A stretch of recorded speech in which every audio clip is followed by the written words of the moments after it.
চান রাত থেকে শুরু করে ঈদের দিন সারাদিন কি করলাম সেটা নিয়ে থাকছে ছোট্ট একটা ব্লগ। আসসালামু আলাইকুম, কেমন আছেন সবাই?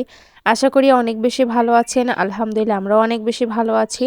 তো রাত্রে আমার মেয়ে ঘুমিয়েছিল, তাই ভাবলাম যে ওকে একটু মেহেদি দিয়ে দিই। গতবার তো দিতে পারিনি, তো ভাবলাম যে এবি যেহেতু অনেকটাই বড় হয়েছে, তো এবিতে একটু দিয়ে দিই। আমার অনেক শখ ছিল, তো দিয়ে দিয়েছি আলহামদুলিল্লাহ। ও ঘুমিয়েছিল অনেক, মানে ডিস্টার্ব কিছুই করেনি।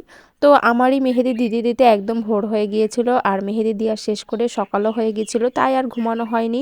তো সকাল সকাল উঠেই পড়েছিলাম, বাড়িতেও অনেক কাজ ছিল, আর এইদিকে আমি সবার জামাগুলো বের করে নিচ্ছিলাম। মানে আমরা সারাদিনে কি পরবো, মানে ঈদের দিন কি পরবো সেটাই বের করে নিচ্ছিলাম। আমার বুসরা, বাবার, বুসরার সবগুলোই বের করে নিচ্ছিলাম এক এক করে। মেয়েরগুলো বের করছিলাম, আমারগুলো বের করছিলাম আর কি। তো আলাদা একটা আনন্দ, ঈদের দিন নতুন ড্রেস পরবো, ও সত্যি অনেক বেশি আনন্দ লাগে। আগে যখন ঈদের দিন আসতো তখন ঈদের জামাটা কখন পরবো এটাই বেশি, মানে অনেক বেশি, মানে আত্মহারা হয়ে থাকতাম আর কি। তো এখানে আমি হচ্ছে আমাদের গহনাগুলো বের করে নিচ্ছিলাম আর কি। এখানে আমি যেগুলো পরবো সেগুলো বের করেছিলাম, বর্ষার যেগুলো পরবে সেগুলো বের করে নিচ্ছিলাম আর কি। তো কে কীভাবে ঈদগুলো পালন করেছেন অবশ্যই কমেন্ট করে জানাবেন। আমি তো আলহামদুলিল্লাহ আমার ভালোই কেটেছে ঈদগুলো। তো এগুলো জামাটা আমার সব কিছু রেডি করে নিয়েছি, এবার হচ্ছে গোসল করে এসে যেগুলো পরবো আর কি, তো সেগুলোও বের করে নিয়েছি। এটা হচ্ছে আমি বানিয়েছি, তো এটা গোসল করে তারপরে এটা পরবো, সেজন্য এটাও বের করে নিলাম। আর এর সাথে আমার মেয়েরও মেসিং করে বানিয়েছি। আমি যদি মানে আমার যে কোনো জিনিস বানালে আমার মেয়ের জন্য মেসিং করে বানাই আর কি। তো গোসল টোসল শেষ করে আমি এদিকে রান্নার কাজে চলে এসেছি। মানে আজকে একটু বিরিয়ানি রান্না করব সবার জন্য আর কি। বাসায় তো বিরিয়ানি রান্না করি, তো বাড়িতে সেইভাবে বিরিয়ানি রান্না করা হয় না, এই জন্য হচ্ছে বাড়িতে একটু বিরিয়ানি রান্না করব ঈদের দিন। তো আম্মু ওদিকে হচ্ছে রুটি সেমাই করেছিল, আর এদিকে ভাবলাম যে আমি তাহলে একটু বিরিয়ানি রান্না করে ফেলি।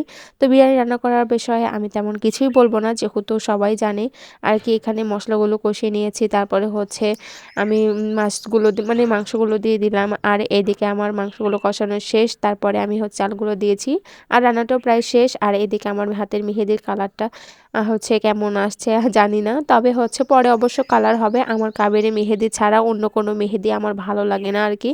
তো এইদিকে আমরা খাওয়া দাওয়া শেষ করে আমরা হচ্ছে বড় ননসের বাসায় যাবো আর কি। তো আমাদের বড় ননসের বাসায় এই বাগানটা পার হলেই ওদের বাসা।